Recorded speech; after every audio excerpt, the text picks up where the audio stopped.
அன்புக்குரியவர்களே, இந்த நாள் செய்திக்காக ஆண்டவர் உங்களோடு பேசக்கூடிய காரியம், உங்கள் தனிப்பட்ட வாழ்க்கை, உங்கள் பிள்ளைகளுடைய வாழ்க்கை, உங்களுடைய குடும்பம் எல்லாவற்றின் மூலமாக நான் மகிமைப்படுவேன் என்கின்ற காரியத்தை ஆண்டவர் நம்மோடு பேச விரும்புகிறார். மார்த்தாள் மரியாள் லாசருடைய வீட்டில் என்ன நடக்கு அதை மாத்திரம் சொல்லி நான் உங்களுக்காக ஜெபிக்க போகிறேன். யோவான் எழுதின நற்செய்தி நூல், இங்கே தான் இவருடைய வாழ்க்கையை குறித்து சில காரியத்தை சொல்லப்பட்டிருக்கிறது. இங்கே சொல்லப்பட்ட ஒரு முக்கியமான காரணம் என்ன அப்படின்னா, 5ஆம் வசனம் சொல்லுது, இயேசு மார்த்தாள் இடத்திலும் மரியாள் இடத்துலையும் லாசருவின் இடத்துலையும் அன்பாய் இருந்தார் அப்படின்னு சொல்லுது.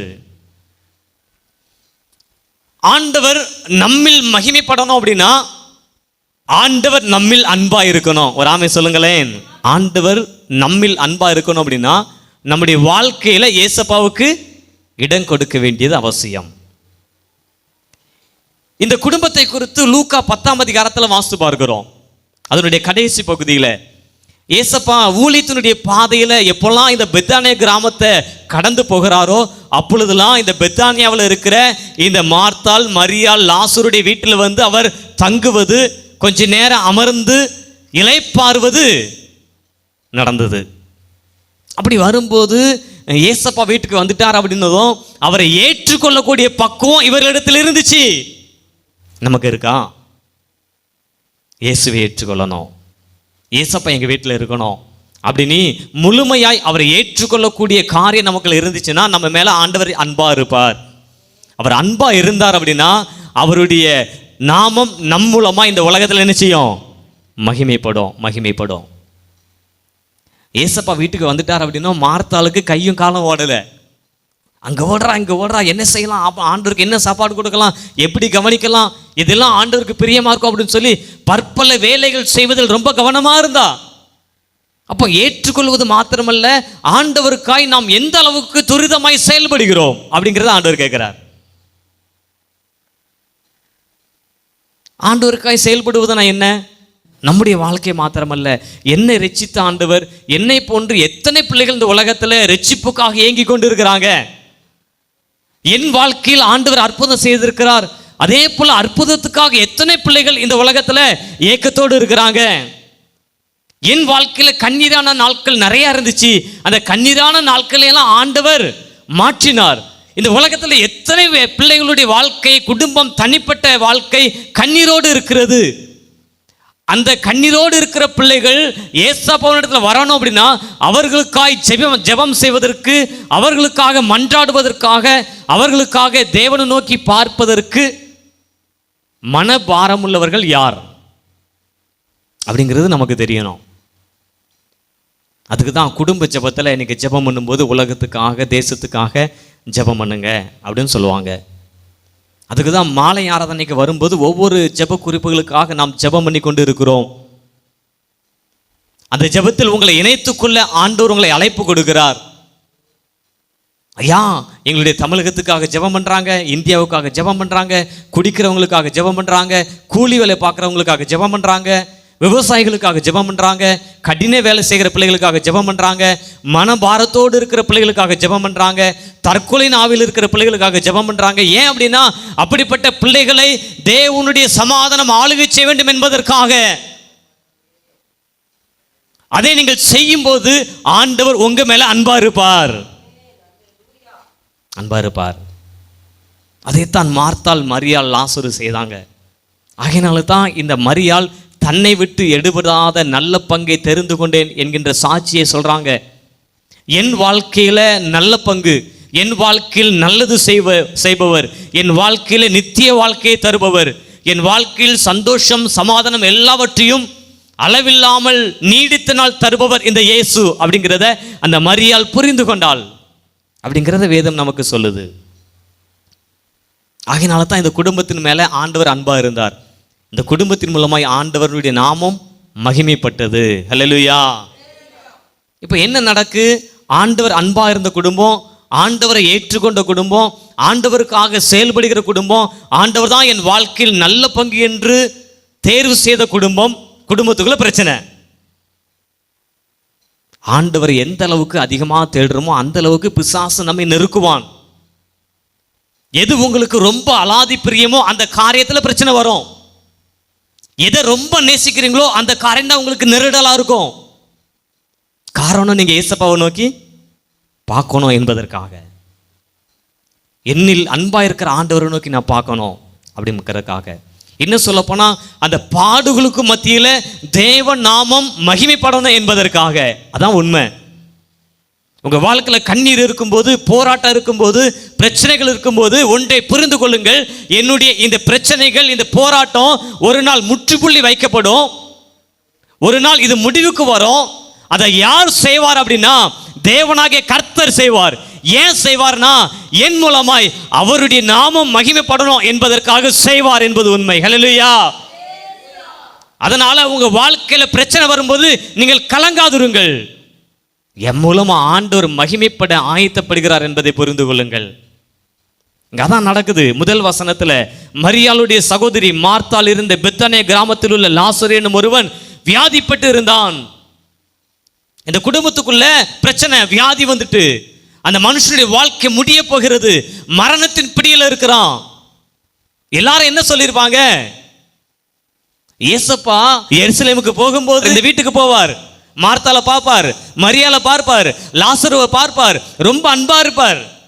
இயேசு வந்த வீட்டில் சந்தோஷம், இயேசு வந்த வீட்டில் சமாதானம், இயேசு வந்த வீட்டில் எல்லாமே சுகம் என்று சொல்லப்பட்டதை போல எல்லாரும் சொல்லியிருப்பாங்க. ஏசப்பா இந்த குடும்பத்தோடு இருக்கிறார், ஒண்ணுமே நடக்காது. இல்ல, அந்த வீட்டுக்குள்ள தான் பிரச்சனை வந்துச்சு. இப்ப எல்லாரும் பார்க்கறாங்க, ஏசப்பா விரும்பக்கூடிய இந்த குடும்பத்துக்குள்ள பிரச்சனை ஏன்? ஆனால் ஆண்டவர் எதுக்கு அந்த வியாதியை கொண்டு வந்தார்னா, இந்த வியாதிகளுக்கு மத்தியில இந்த குடும்பத்தின் பிள்ளைகளுக்கு நான் என்ன அற்புதம் செய்கிறேனோ அவைகளை பார்க்கக்கூடிய ஜனம் இந்த குடும்பத்தின் மூலமாய் என்னுடைய நாமத்தை மகிமைப்படுத்த வேண்டும் என்பதற்காக என் ஆண்டவர் அதை அனுமதித்தார். உங்க வாழ்க்கையிலும் சில காரியங்கள் அப்படிதான் இருக்கும். இந்த உலகம் பார்க்கும்போது, ஏன் யோபுவை பார்த்து மனைவி சொல்லலையா தேவனுடைய நாமத்தை தூசித்து ஜீவனை விடும் என்று சொல்லவில்லையா? அதே போன்று உங்களுடைய வாழ்க்கையில இருக்கும். அது இருக்குது அப்படின்னா ஒன்றை புரிந்து கொள்ளுங்கள், ஏன் மூலமா தேவனுடைய நாமம் மகிமைப்பட போகிறது என்பதை மாத்திரம் நீங்கள் புரிந்து கொள்ளுங்கள் ஐயா. அதை புரிந்து கொண்டீங்க அப்படின்னா உங்க வாழ்க்கையில் அற்புத நிச்சயம். உங்க வாழ்க்கையில் ஆண்டவர் நிச்சயம் ஒரு விடுதலையை கொண்டு வருவார். கண்ணீரை மாற்றுவது உண்மை, இன்றல்ல ஒரு நாள் மாறும் என்பதை புரிந்து கொள்ளுங்கள். ஆனால் இந்த பாடுகளுக்கு மத்தியில, கண்ணீருக்கு மத்தியில இவர்கள் என்ன செய்தார்கள் அப்படின்னா 3ஆம் வசனத்தில் சொல்லப்பட்டிருக்கிறது, அப்பொழுது அவனுடைய சகோதரிகள் மார்த்தாலும் மரியாளும் சேர்ந்து என்ன செய்றாங்க? ஆண்டவரே, நீ சிநேகிக்கிறவன் வியாதியா இருக்கிறான் என்று சொல்ல அவரிடத்திற்கு தகவல் யாருக்கு அனுப்புறாங்க? ஏசப்பாவுக்கு தான். அப்போ இந்த உலகத்தில் நாம் புரிந்து கொள்ளக்கூடிய காரியம் என்ன? நான் ஒரு மனுஷனா இருக்கிறேன். மனிதன் அப்படின்னால பலவீனமானவன் தான். அவனால் இயற்கைக்கு அப்பாற்பட்ட காரியங்களை செய்ய முடியாது, சாதிக்க முடியாது. ஆனால் சாதிக்க பிறந்தவனை போல பேசி கொண்டு இருப்பான். பிரச்சனை வந்ததும் துவண்டு போவான். அந்த பிரச்சனைகளுக்கு மத்தியில என் மேல எந்த ஆண்டவர் அன்பா இருக்கிறார்? எனக்காய் ஜீவனை கொடுத்த ஆண்டவர் யார்? தெய்வம் யார்? அந்த ஆண்டவர் இடத்துல என்னுடைய சூழ்நிலையை நான் என்ன செய்யணும்? சொல்லணும். அதான் சொல்லுவாங்க, மதுரைக்கு வழி எங்கன்னா என்ன சொல்லுவாங்க? அப்படிதான் சொல்லுவாங்க. மதுரைக்கு வழி எங்க? வாயிலேயே கேட்டு போயிடலாம். மதுரை எங்க இருக்கு எங்க இருக்குன்னு கேட்டா வழி ஆட்டோமேட்டிக்கா சொல்லிடுவாங்க. வாய் உள்ள பிள்ளை தான். அப்போ நம்முடைய வாழ்க்கையில பிரச்சனை வரும்போது நம்முடைய வாயின் வார்த்தைகள் அது தேவனிடத்துல முதல்ல போனோம். என் மேல அன்பா இருக்கிற ஆண்டவர்கிட்ட நான் தகவல் சொல்லணுங்க. ஒரு சந்தோஷம்னா முதல்ல யாருக்கு சொல்லுவோம்? என் மேல அன்பா இருக்கிற அம்மாட்ட, என் மேல அன்பா இருக்கிற அப்பாட்ட, என் மேல அன்பா இருக்கிற மாமாட்ட. முதல்லமா ரிசல்ட் வந்ததும் உங்ககிட்ட தான் சொல்றேன், நீங்க தான் என் மேல ரொம்ப அன்பா இருப்பீங்க அப்படின்னு சொல்லி அப்போ நம்முடைய வாழ்க்கையில எந்த காரியம் தடங்களா இருக்கோ, எந்த காரியம் சில அசம்பாவிதத்தை போல இருக்கோ, அது கண்ணீரை வரவழைக்கத்தக்கதா இருக்கிறதோ, அந்த காரியத்தை நம்மிடத்தில் அன்பா இருக்கிற இயேசப்பாவின் இடத்துல சொல்லி பாருங்க. உங்க வாழ்க்கையில ஆண்டவர் நாமம் கட்டாயம் மகிமைப்படும் ஐயா. நல்லா கையில தட்டி ஆண்டவரை மகிமைப்படுத்துங்க பார்க்கலாம். இயேசப்பாட்ட சொல்லி பாருங்க, நிச்சயம் ஆண்டவர் உங்க வாழ்க்கையில் அற்புதம் செய்வார். தேவ நாமம் மகிமைப்படும் ஐயா, மகிமைப்படும். அதுதான் நான் உன்னில் மகிமைப்படுவேன் என்பதற்கான அடையாளம்.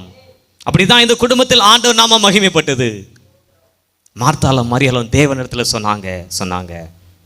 இப்போ என் ஆண்டவர் அதற்கு பதில் சொல்லி அனுப்பினாரு. 4ஆம் வசனத்துல, இந்த வியாதி மரணத்திற்கு ஏதுவாயிராமல் தேவனுடைய மகிமை விளங்குவதற்கு ஏதுவாயிருக்கிறது.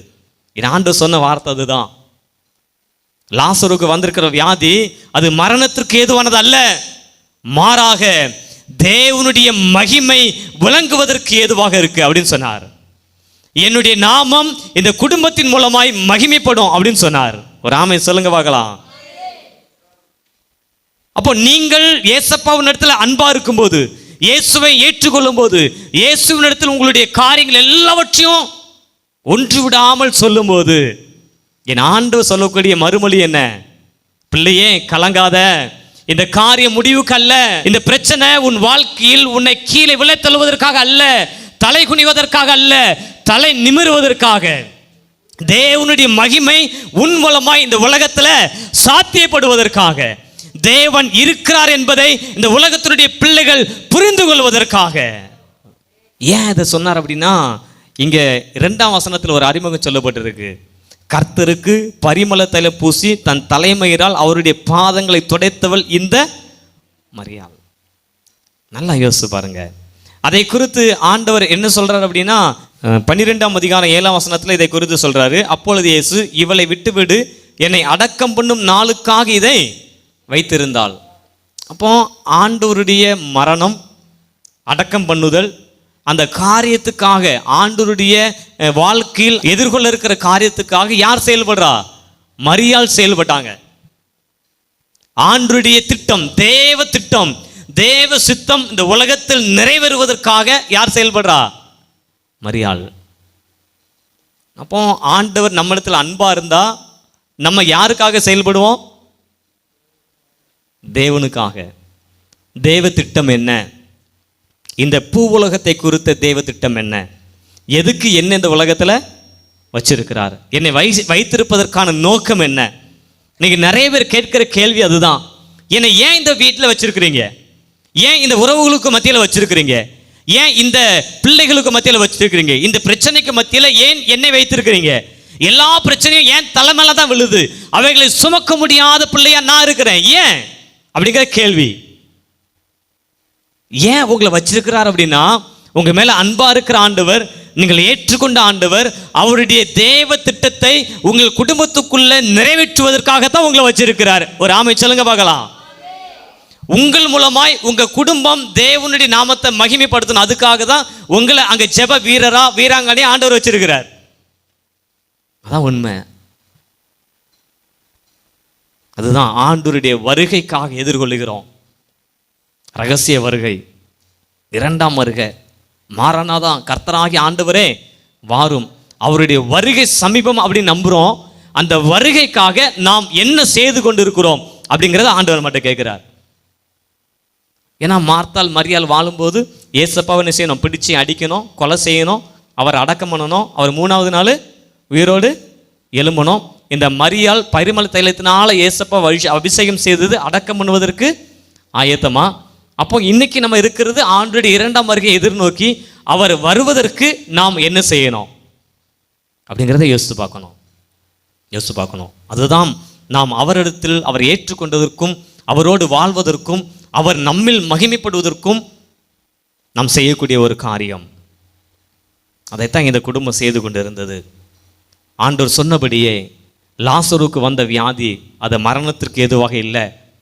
அவன் மரித்து போனான் என்று உலகத்தார்கள் பார்த்தார்கள். மரித்தவனுடைய சடலம் நாரும் என்பதையும் உலகத்தார்கள் இந்த உலகத்துக்கு சொன்னாங்க. ஏசப்பா கேட்கும்போது 4 நாள் ஆச்சப்பா, தாமதமாக வந்துட்டீங்களே, அன்பா இருந்த குடும்பம் இல்லை, வேகமாக வர வேண்டாமா அப்படின்னு எல்லாரும் சொல்ல வைத்தது. எல்லாரும் சொன்ன பிற்பாடு நாரி போன அவனுடைய சரீரத்தை என் ஆண்டவர் ஒரே ஒரு வார்த்தை தான் சொன்னார், லாசருவே வெளியே வா அப்படின்னு சொல்லி. எல்லாருடைய கண்களும் காணத்தக்க வகையில் லாசரு எழும்பி வந்தான். பரிசுத்த வாரத்துக்குள்ள ஆண்டவருடைய பவனி போகும்போது என்ன நடக்குதுன்னா 12 அதிகாரத்தினுடைய 11 வசனம் சொல்லுது, பிரதான ஆசாரியர்கள் லாசருவையும் கொலை செய்ய ஆலோசனை பண்ணாங்க. ஏன் அப்படின்னா 10ஆம் வசனம் சொல்லுது, லாசரு நிமித்தமாக யூதர்கள் அநேகர் போய் இயேசுவினிடத்தில், ஏன்னா அற்புதமா வந்து நிற்கிறான், இவன் மரித்து போனான் அப்படிங்கிறது எல்லாருக்கும் தெரியும்.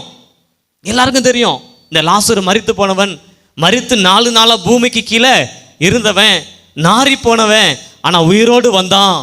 ஏசப்பா எழுப்பினார். இந்த லாசரு மூலமாய் தேவனுடைய நாமம் மகிமைப்பட்டது. அதை பார்த்த அநேக நபர்கள் ஏசப்பா மேல விசுவாசம் வைத்தார்கள். ஆகையினால இந்த லாசருவையும் கொலை பண்ணணும்னு யோசிச்சாங்க. யோசித்து பாருங்க, நம்முடைய வாழ்க்கையில இயேசுவுக்காக நீங்கள் மகிமைப்பட உங்களை அர்ப்பணம் செய்யும் போது உங்களையும் இந்த உலகம் வீழ்த்துவதற்கு யோசிக்கும். அதான் உண்மை. ஆண்டவரை தேடுன ஆசீர்வாதம் உண்மைதான், ஆண்டவரை தேடுன நன்மை வர உண்மைதான். எந்த அளவுக்கு ஆண்டவரை தேடுகிறீர்களோ அந்த அளவுக்கு இந்த உலகத்தினுடைய சில காரியங்கள் உங்களை வீழ்த்துவதற்கு நிச்சயம் யோசிக்கும். ஆனால் மனம் கலங்கக்கூடாது. ஏன்னா என் மூலமாக ஆண்டவர் நாமம் மகிமைப்படணும். இந்த நாள் வரைக்கும் எனக்கு ஜீவன் தந்தவர், இந்த நாள் வரைக்கும் என்னோடு இருந்து பெரிய காரியங்களை செய்தவர், வரும் நாட்களிலும் செய்வார் என்ற நம்பிக்கையோடு அவரிடத்தில் நிலைத்திருக்கும் போது ஆண்டவர் நிச்சயம் உங்கள் வாழ்க்கையில் மகிமையானவைகளை செய்வார். ஆமென். மகிமையானவைகளை செய்வார். அந்த சிந்தனையோடு ஆண்டவர் கரத்தில் உங்களை அர்ப்பணியுங்கள். ஆண்டவர் நாமம் உங்கள் மூலமாய் மகிமைப்படுவதாக. ஆமென்.